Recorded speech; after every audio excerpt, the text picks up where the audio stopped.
Hello and welcome to another episode of the iOS Protect Security channel. Today we're going to be talking about policies and controls. My name is Sam Iospa, I'm the founder of iOS Protect, and this is one of the most common questions that I get, right? What's policy? What's a control? How do you use them? So there's two types of policies. Policies can be written or they can be verbal. Verbal policies are what we come across most commonly, right? A business owner will say, yes, I've told my employees don't store files here, make sure your passwords are at least this length, and make sure when you're talking to clients, you don't send them information via, your personal email or something like that. So that's the most basic type of policy you can have, right? You've made some effort, but really it's not going to stand up in court. You've really not met any minimum guidelines for compliance.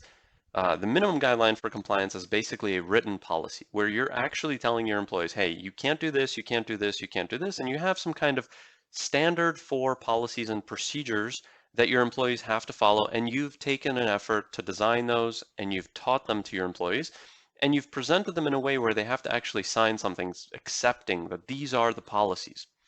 Um, so this is kind of the bare minimum from a legal standpoint and a compliance standpoint. And this applies whether you have a medical practice and you're bound by HIPAA, or if you have financial practice and you're bound by FINRA or SEC or NYSDFS or the myriad other compliance regulations that are coming out.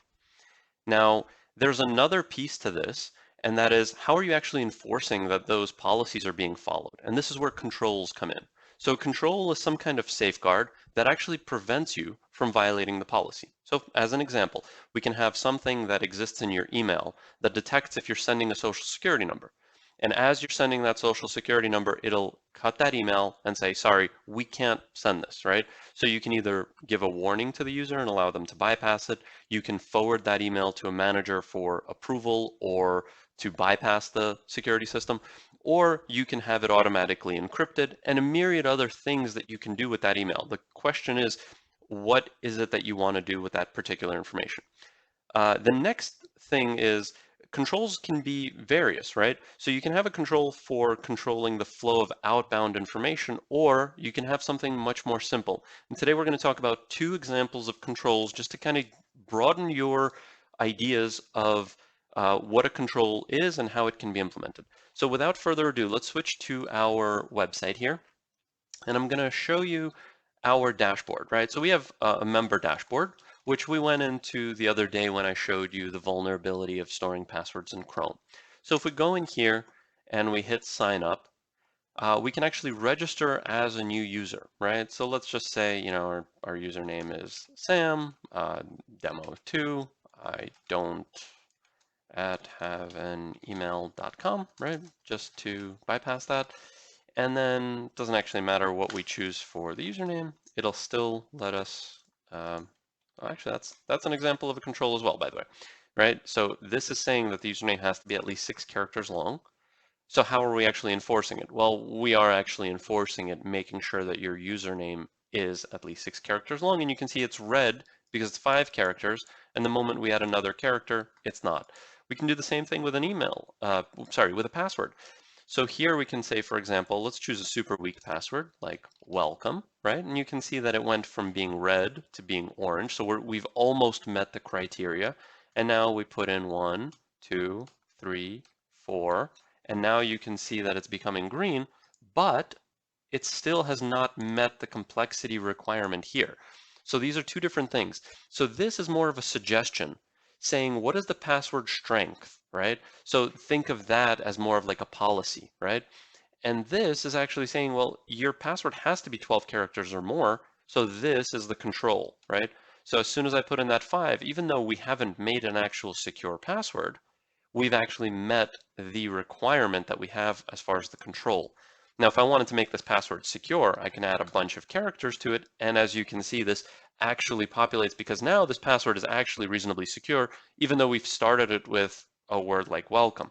Now, if we didn't put welcome and we actually put, something else, that password would have been secure sooner.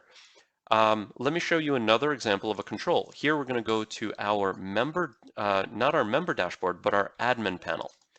And what we're going to see is that when you go to Actually, let's do this first. Let's go to the member dashboard so you can see what it would be like if you were logging in, right? So you can see that you get directly to the member dashboard and you can just sign in. So this is designed to be easy for users to use. But for administrators, we want to take an extra step and ensure that if you're actually having access to member information that's not your own, now we want you to make sure you're going through another step, right?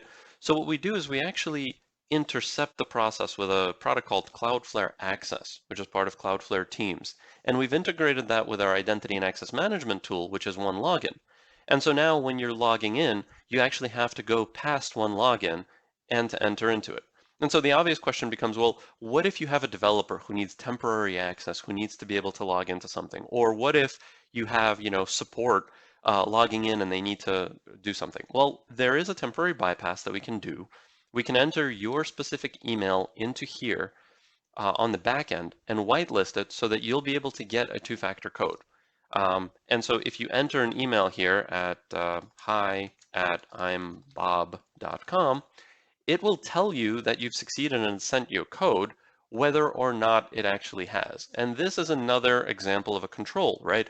We don't want the attacker to know how far they've actually gotten in terms of getting into our system, right? So here, regardless of whether it's worked or not, you always get this sort of friendly message saying, hey, we've emailed you a code. But in reality, it hasn't because this email address is not part of the whitelist. I hope you found this informational. If you have any questions, please feel free to email us at info@iospatech.com.